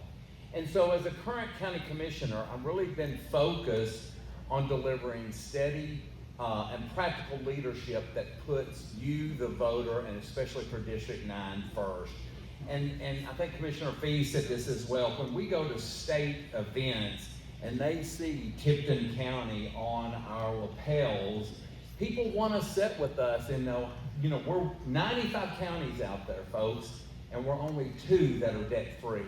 And that is under the leadership of Jeff Huffman, County Executive, and the current County Commission. And that's a very, very big bragging right. So I'm committed also to responsible budgeting, because county government should be run just like your household and live within its means, just like the families and the small businesses we support. So I'm running to keep county government accountable, protect you, the taxpayer, and continually delivering common sense solutions that work for you, the voter. Thank you. Thank you. Good evening, everyone, and again, to reiterate what everyone has said, we want to thank Robert and Echo for this, and also thank y'all for turning out tonight. I know when I drove up, it looked like it was going to storm, so we appreciate you braving the storms if they did come through to be here this evening. Again, my name is Jonathan Murphy. I have been serving as a county commissioner for District 9 since 2016. I was born and raised in Tipton County. I graduated from Covington High School. I graduated from Memphis State University, and yes, that's what I call it. That's where I went. That's what my diploma says. After graduation from college, I moved away for a few years, and then as a second career, I went to mortuary school, graduated in 1995, and moved back to Tipton County. I've been a licensed funeral director and embalmer since 1996, and I have served as a funeral director at Covington Funeral Home since 2002. My wife Christy and I make our home in Brighton. We have 4 adult children who are all products of the Tipton County school system, and I also have 2 grandchildren. I came into office to finish out a term, an unexpired term, so I'm a little bit odd in as much as that I have 2 years under my belt compared to the 4 or 8 that others have. So this year will be concluding my 10th year as county commissioner, and as I've all said, it's a privilege to serve and it's an honor to serve, and as others have said, our job here is to listen to you, the constituents, and bring forth your concerns as they pertain to county government. Thank you so much. So our first question, same as we have had for the others, and that is, what is the most important unfinished issue for District 9, and what specifically would you do in the next term to address it? Well, that is the unfinished project that I think we have is an ongoing project that we just started, and that's the Brighton Farmers Market that you'll start hearing a lot about. So we're very proud about that, Commissioner Murphy, and that's going to be in our district. It will certainly serve everybody, but so I'm going to call it not unfinished, but not started yet, right? And so when we listen to the surveys that we do for you, the constituents, and you tell us that you want green spaces, you tell us you want dog parks, you tell us you want pickleball courts, you tell us that you want a cannery, and all of those things rolled into one. So that is very exciting for us coming up to start the new term, is seeing that start and then also seeing the progress along. And I think that will be an unfinished project because we've got lots of plans based on that. Now, I promise you, we didn't compare answers before we got up here, but I would say it's pretty much the same thing. The term unfinished, I don't particularly care for because it seems like we started something that we just stopped and didn't pick back up. And as he mentioned with the farmers market, it's an in-progress project, and I would say that's something that we can look forward to in District 9. But as far as the county is concerned as a whole, I would say the other in-progress project will be the county fire department. I know Commissioner Nathan mentioned it, Commissioner Turner mentioned it, and Commissioner Gangleware and others have mentioned that as well. And I think public safety is one of those things that we need to continue to emphasize. And as we move forward in the future, that's one of those projects that will continue to be in progress as we move forward. Thank you. And so you guys have both mentioned the Brighton Farmers Market. Can you tell us where it will be? Well, we can't tell you everything, Axel. We gotta have something out there. So if you're looking, and I see Mayor Hazelrig out there, so if you're standing on Mayor Hazelrig's front porch, it's gonna be to the left of that. It's what they call the old penal farm property. Yep. It's that property that's directly south of Brighton Elementary. Yep. Got it, okay. Yep. Thank you so much. So next is, what is something constituents in District 9 have told you they want that hasn't been delivered, and why? You know, I'm going to go back to the farmers market. We did this study about 3 years ago, and listening to all across Tipton County, and what we heard is they wanted places for their families to go. They wanted some outdoor activities. Pickleball is the big word out there now, and they were very excited and very excited to tell us what else they wanted, like the dog parks, water features where you can walk and maybe have a picnic, sit on the grounds or whatever. So we take that that survey very seriously, and I'm also that's going to be really an ongoing project, as well as other things like the animal shelter that we've done. So that's a finished product, but that's another very proud product that we've done. One of the questions I get asked, and I serve on the Public Works Committee, and one of the questions we always get asked is about paving of the roads. And that's one of those things that everyone wants. That's the thing that they're most in contact with, literally and figuratively, when it comes to county government, is the roads that you drive on. Unfortunately, we're not always able to pave every road, and so that's one of those, I hate to say no, we can't, but just to kind of give you an idea of pretty much a mile of pavement is going to run about $125,000. So if we only get, let's say, a little over $1 million in paving money 1 year, you can see, and that has to be spread out over the whole of the county. So that's one of the things that people ask for, that we like to be able to provide, but unfortunately, it's one of those things we can't always, at least not right when they want to. So Director Reed at Public Works has got a plan, and he works through that plan, and so his plan is to, over time, make sure that the roads that need addressing are addressed in a timely fashion. Thank you so much. And so this is our last question. So the two of you are unique in that you host monthly meetings for constituents. I think they're monthly, right? We try to do them as close to the month as possible, but sometimes we don't make that. But yeah, yeah. So how did you guys start this, and why is it important? And let me add one more thing. Do you think other commissioners should do that as well? So I was so excited to see that question echo, because I love that, and I'll give a shout out. We have one Thursday night at Brighton Town Hall. Thank you, Mayor Hazelrig, for letting us use that. Jeff Huffman will be giving a State of the County address. But when we got elected, when we door knock, so many people are like, we don't know what you do, and so we said, if you put us in office, we'll put the people, number one, county commissioners in front of you, people like Christy, people like April, people like soon-to-be county executive daughter. What do you do? And so we take a lot of pride in putting those people in the office. I learned something from April today about I didn't know all that stuff. So I get very excited and passionate about being able to provide those. We've done weather awareness, we've done Alzheimer's awareness, we've done estate planning. So that's very exciting for us. I think I've probably taken from No, it's fine. What I would say, just to let you know, District 7 does offer it as well. Commissioner Atkins and Commissioner Smith, they do offer them as well. Okay. They do them probably monthly for sure. I know at Poplar Grove United Methodist Church. But one of those things is to kind of piggyback on what Commissioner Copeland says is, we are elected by the people, we represent the people, and we need to make sure that we're accessible to the people. And if we can make ourselves accessible through these meetings, and in addition, educate the populace on what is available, what happens in the county. I know when the sheriff comes, that's always a big deal. Everyone wants to hear the sheriff. And to say what he said, I know Mary Gaither came one month to speak, and the truth of the matter was there were only 2 citizens there. I mean, which was sad, but because Mary provided so much information, and April, I'm putting it on you now, so you have to follow through on that. But there's so much that office does that, as Commissioner Copeland said, we're not aware of. And so when you offer that opportunity for those to come together as constituents and as office holders to explain what the office is and also make yourself available for question time, that's what it's all about when it comes to being able to serve and to offer these programs that we do offer. And we'll even put it out in the audience, like, hey, what do you want to hear, right? Because, and so it's just important to have that community involvement. Awesome. Thank you so much. That's the end of my questions for you. Thank you so much.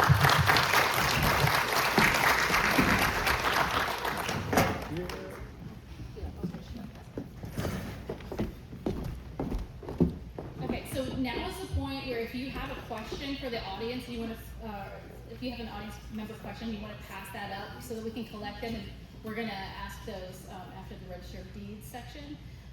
Robert is going to come around and collect those, and we are going to hear from our circuit court clerk candidates next. We've got Ms. Connie Fain and also Shane Waits.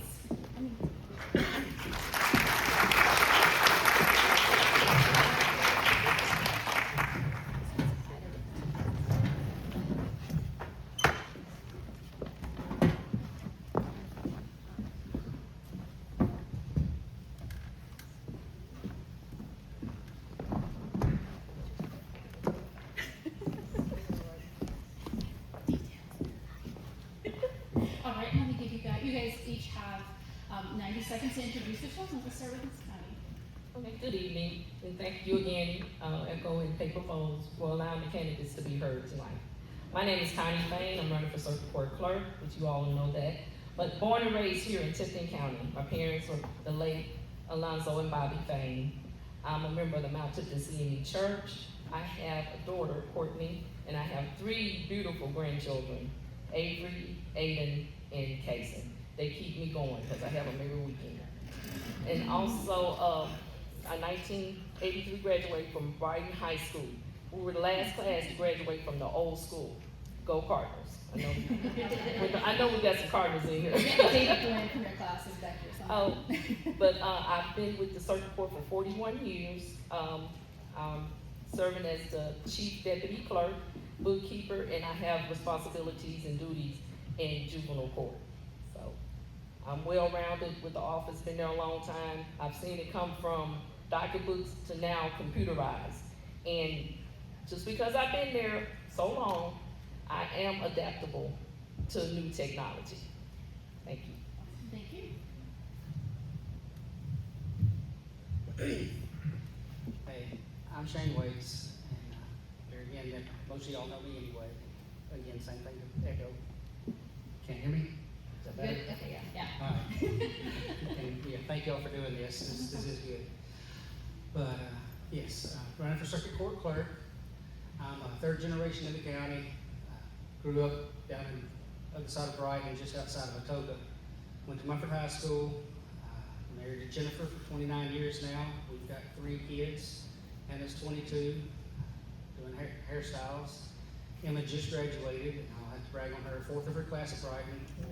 She got a full scholarship at UT Knoxville. So, and then Audrey. And if y'all haven't seen Audrey, go to my Facebook page, look at some of those videos. She's more of a campaigner than I am. She's went to from high school, started working at the Covington Leader. I was out there for 23 years, moved all the way up from the bottom all the way to running the print shop and circulation when I left there. Started at the circuit court clerk then. Currently still work part-time at Home Depot if y'all see me out there. That's kind of been my campaign fund over the past few years. So, yeah, that's about it for me, I guess. Fantastic. So we're going to go ahead and start with our first question, and that is, what is your specific plan to modernize record storage and public access, and what is your realistic timeline? And we'll start with Ms. Connie. Okay, well, we've already started. scanning in all our civil docket, paperwork and everything. What we do, we scan in the original file, and all the supporting documents we can discard them. So long as we have that main paperwork, we're good. And anything else you need, we can print it out. So the plan is once I'm sworn in, we're gonna start scanning in everything, and then it makes the access so much better. We don't have to go outside to get the paperwork. We can just print everything out. So that makes it more accessible to anybody that's needing paperwork. And anybody in the county can get the paperwork. The records are public except for juvenile court. Only person that can get juvenile court records is the people that are involved in the case. So you can't just come in and get juvenile records. So you won't have access to those. And just, yeah, she's about the same thing what she's saying about us scanning in now.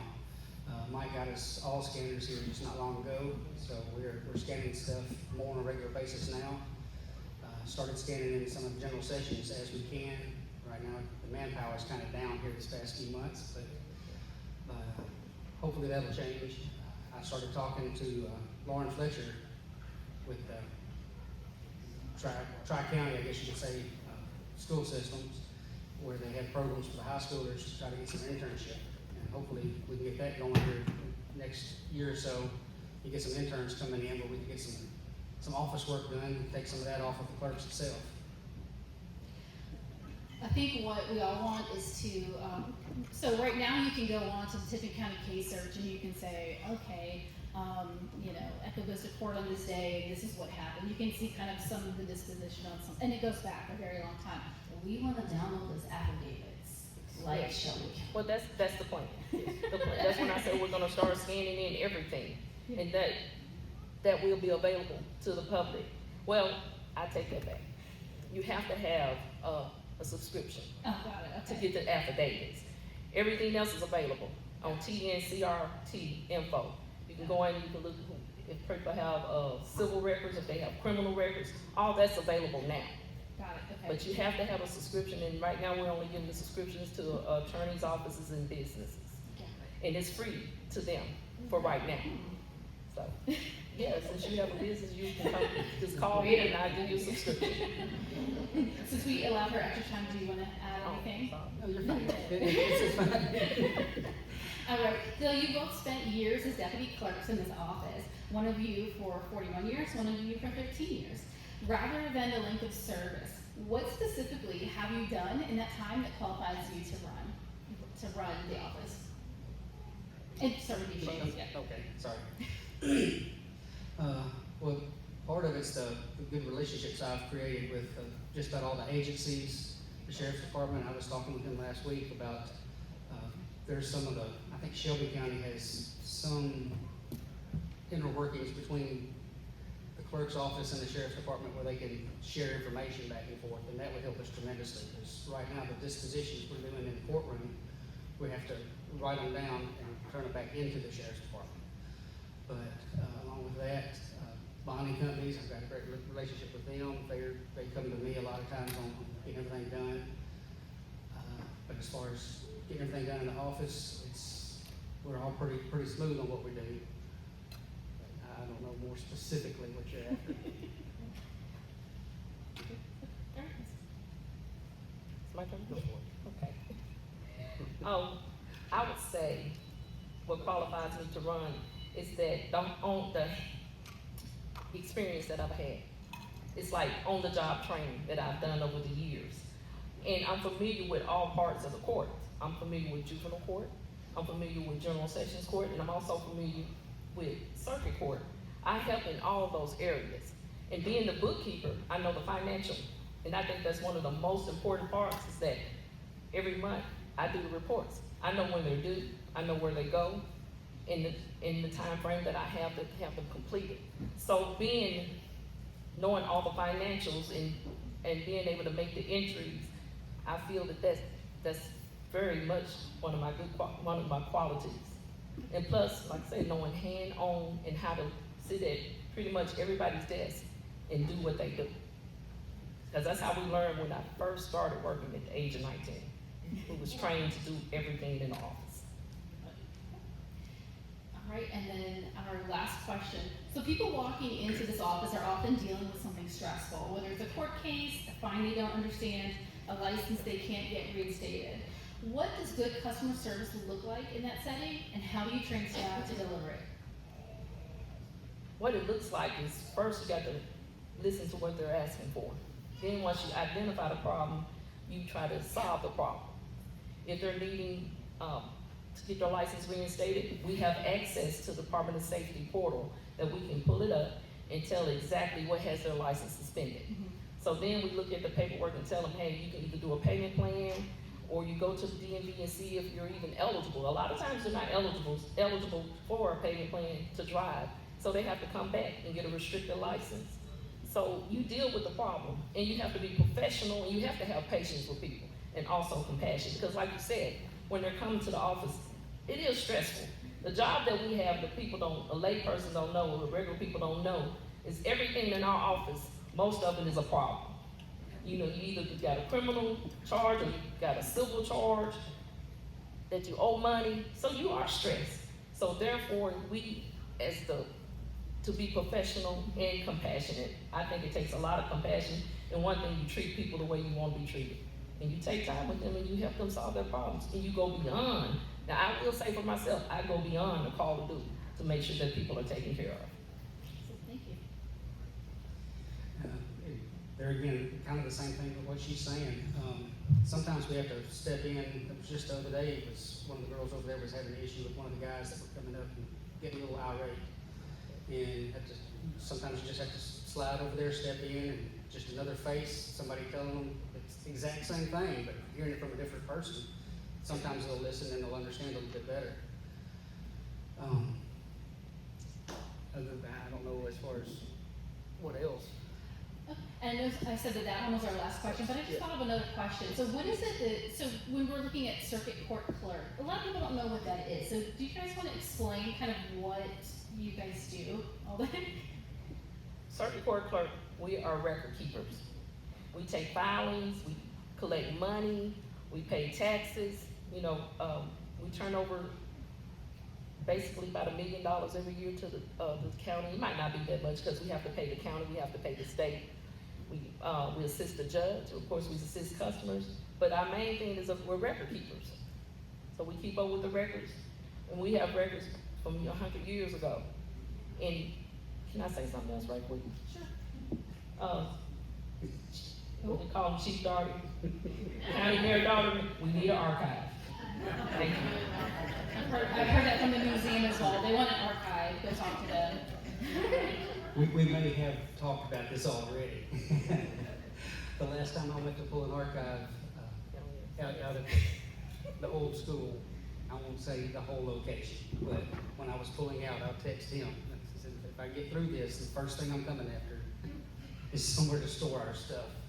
Yeah. So that is going to be very important. Yeah, I was gonna say, I've heard that from somebody in, I think, Register of Deeds, and then also museum as well, too. Yeah, they're spread out throughout the county. There are multiple locations where they're at.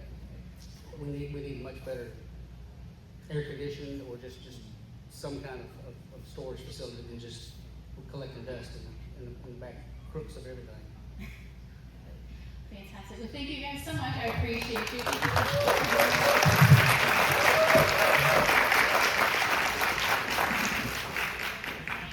All right, and then last we've got our Register of Deeds candidates. We've got Trina Jones and Stephanie Presley. How are you?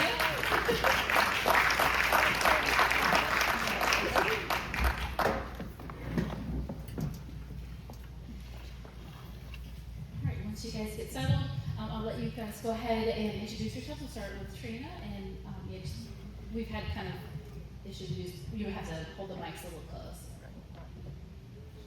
Hi, everybody. I want to thank everyone for coming out. This is nerve-wracking, I'm going to let you know. And I want to thank Echo and Robert for giving me the opportunity to be up here and to give you a little bit about me and my family. My name is Trina Jones, and I'm I'm better known as Johnny Jones's wife. And we have two beautiful daughters. They both went through Montford High School, and one's a banker and one's a teacher right here at Covington Middle School. And we have two beautiful granddaughters. And I just want to say this, I have the best in-laws in the world. And I don't take that for granted because I didn't have a father. But I am running for the Tipton County Register of Deeds, and I have proudly served Tipton County for 32 years. I've served 20 years in the Register of Deeds office where I am present, and I served 12 years as deputy assessor under Mr. Bill Stimpson. And with my experience, I'm ready to continue serving Tipton County with that same dedication and that integrity, because, you know, coming behind Miss Peggy and Claudia, it says a lot. The Register, give you a little bit about what the Register of Deeds do. The Register of Deeds office is responsible for recording and protecting the important documents like property deeds, mortgage, land records, and ensuring that they remain accurate and accessible to the citizens of Tipton County. And I respectfully respect that, because those documents mean a lot to a lot of people.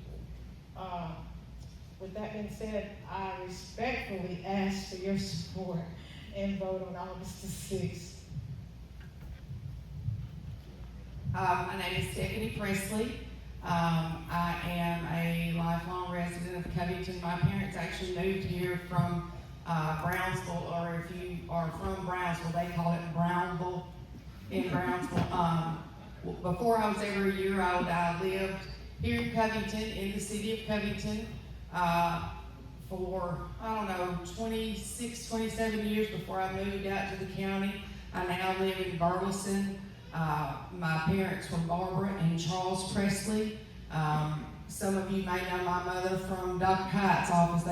She's probably giving you an allergy shot. I think everybody in Tipton County has had an allergy shot by my mother. I work for David Owen, now Owen and Witherington, as a real estate closing agent, where I handle closings before homes. I research title, I close loans, I handle the closings from real estate from the time it starts with that contract until the time it gets to the registrar's office. So I understand the importance of the registrar's office, because my office is the one who researches those records, so it is important that they are indexed and recorded correctly. Thank you so much. So our first question is, one of you has spent a couple of decades inside the office. The other has spent a couple of decades working alongside it as a closing agent. Whose vantage point better serves the public, and why? And we'll start with Ms. Trina. I am the candidate who has worked in the office for 20 years. And that gives me the greater vantage point. And I feel like, because I have no curve. And I've been doing this job for 20 years. And I help in every aspect of the office, and trying to maintain good records so that people can come in and search property and get any information, get a copy of the deeds. And I think that gives me history here in Tipton County. And you know, when you knowing history, especially here in Tipton County, it means a lot. And it's good to see how the property changes from generation to generation, and that is important, because that younger generation will have something to fall back on and look to say, oh, this was my granddaddy's property, or this was my great-granddaddy's property. So most importantly, I'm already doing the job, and that makes me more qualified. That makes me the more qualified candidate, and it gives me the best vantage point for serving and continuing to serve Tipton County residents, and I will do that. Thank you so much. We'll give you about 5 extra seconds. I respect Trina's work in the registrar's office. My experience gives me a little different and practical vantage point. As a real estate closing agent, I know the difference between a quitclaim deed, a special warranty deed, a regular warranty deed, and how these deeds convey the interest from one owner to the next. I understand, the deed of trust, how it secures the lien for the lien holder. The affidavit of heirship does not transfer ownership to the property. They use this to complete the chain of title. If somebody dies without a will, nobody knows who the heirs are unless those affidavits of heirship are recorded, because they have died what they call intestate. So if Aunt Bessie promised you that she would give you her property and she didn't have a will, well, guess what? The next heir is going to get your property. I understand these records. I know what's in them. I know the importance of them, and I know if they are not recorded and logged correctly, that it makes it hard for the people who work in my industry to find those records, because if they're not indexed and recorded correctly, then we have a loss in the chain of title. Thank you so much. So our next question is, errors in property records can have serious consequences for homeowners and title companies. What specifically in your background needs you catch problems or prevent them from happening in the first place? We'll start with Stephanie on this one. Okay, my background has trained me to look at documents carefully. The people who work in my office will tell you my big thing is read.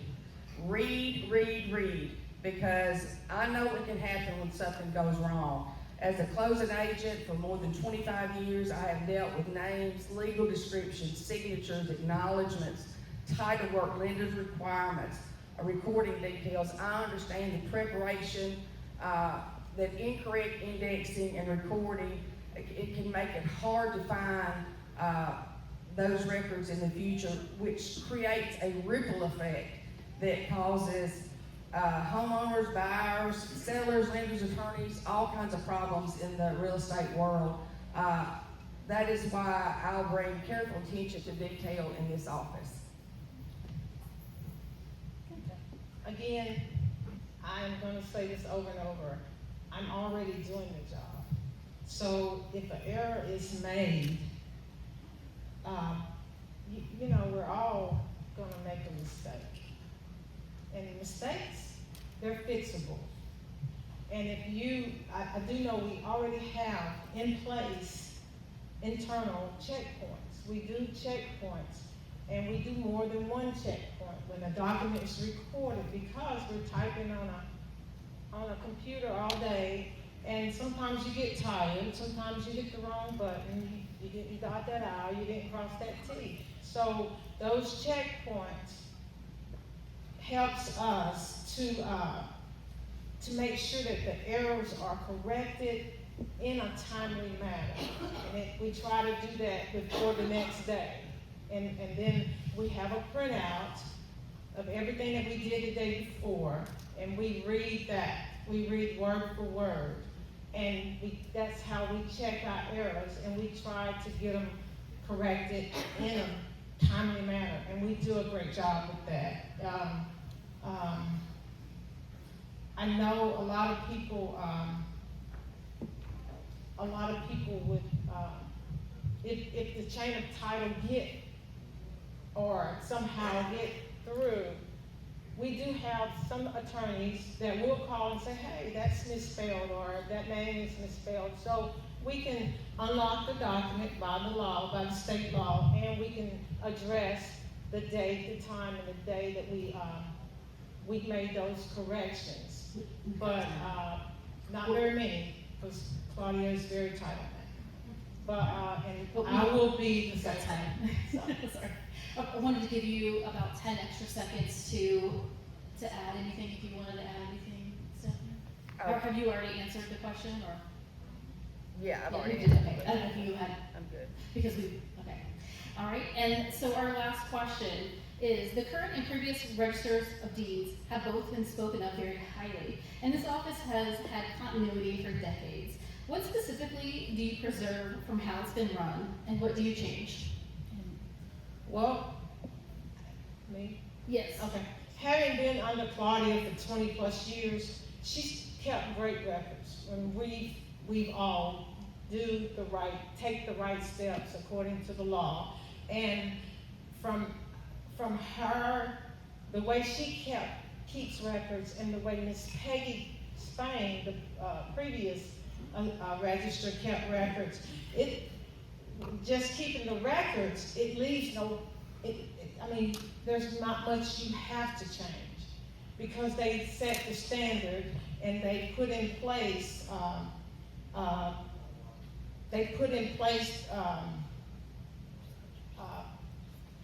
sorry, they did put in place,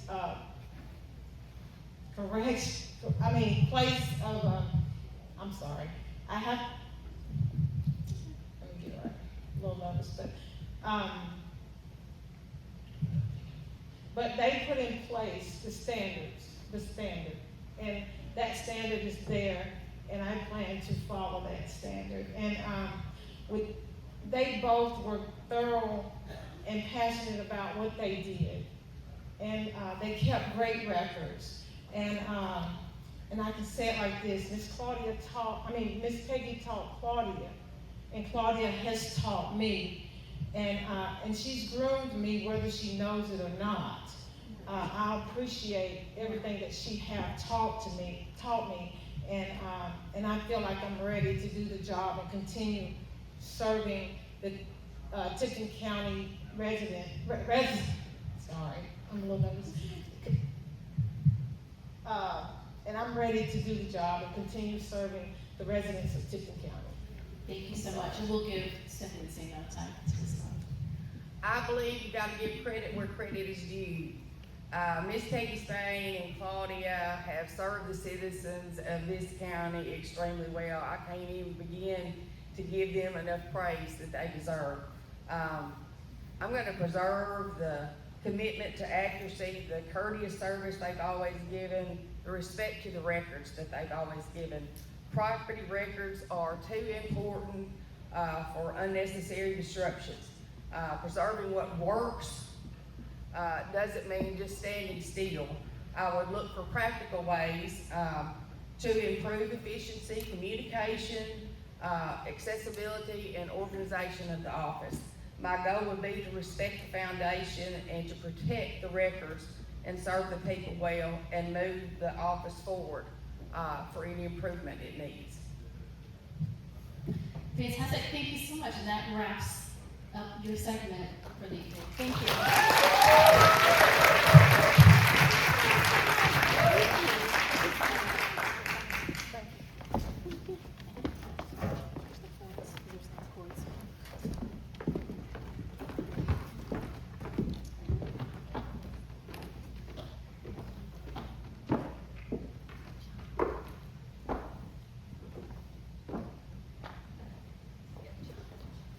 Okay, so before we close tonight, we have one audience question, and Robert is gonna head this way. So apparently the people on the stage were the only ones that had stage fright, and look at all of you that failed to ask a question. So, Chief Billy, you're a hot man on the seat here. Yes, sir. All right. So the question I have for you is, due to losing teachers to different districts surrounding our area, such as Arlington and Millington, what can be done, or what local funding mechanisms would you propose to supplement teacher salaries to combat that turnover? Okay, great question. School funding is very dynamic in many ways. TISA allocations, that is the state appropriation dollars for education, are driven by the average daily membership of the student body. So that's gonna drive your funding. There's a county maintenance of effort through your property tax dollars. That's also, once the county obligates that money, it's forever obligated. Those two figures together is what creates your 141 general purpose school fund, is how you fund teacher salaries. Now, how do we fix that?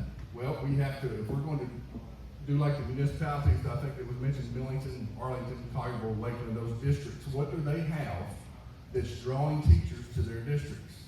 They have a sales tax base that Tipton County doesn't quite have. They are drawing in residents. Look at the number of rooftops that are going into those areas. This is why workforce development is, the commissioner spoke about it, drawing people back to our county, incentivizing industry to come here.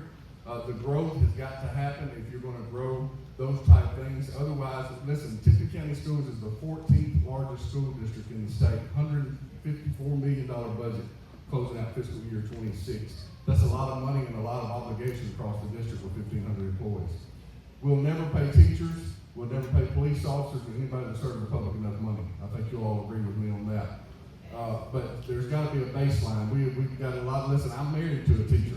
Nobody advocates stronger for the education system. I get it at work and I get it when I get home. My daughter's a teacher. I get it there as well. And so if we're gonna look at that, we have to give attention to the mechanisms that increase the revenues, because there's a lot of things outside the classroom that are necessary for schools to operate. We take for granted the maintenance of the facilities, food service, the teachers' assistants. Let's talk about all the people that make education happen on a day-to-day basis in the building. And quite frankly, let me say this. I think this is important for the people to hear. There's been a lot of attention in the media about how teacher salaries have not risen at the level that administrator salaries have risen, or that the number of administrators. Well, one has to ask the question, why do we need more administrators? Well, the state keeps pushing unfunded mandates to the districts on testing and data and all these things where teachers can only, we're asking teachers to do so many things that teachers didn't go to school to do. And those duties have to be assigned elsewhere, and the pressures are there. And so you have to assign somebody to the duties. And so that, if we're going to address teacher pay, we've got to address what's drawing the resources from the teachers. And that's all these extra things we're putting on teachers. And so it's a very dynamic issue that's going to require a multidisciplinary response. We've got to get somebody in Nashville that's been in a classroom, not somebody that read about education. There's my teacher. But we've got to get somebody that understands what it means to be from the chalkboard to the principal's office to the central office, because there's a lot of moving parts there. And until you get somebody that understands that, they're not going to put the money forward. That's my opinion. I got a lot more to say, but I think I'm probably out of time. Yes.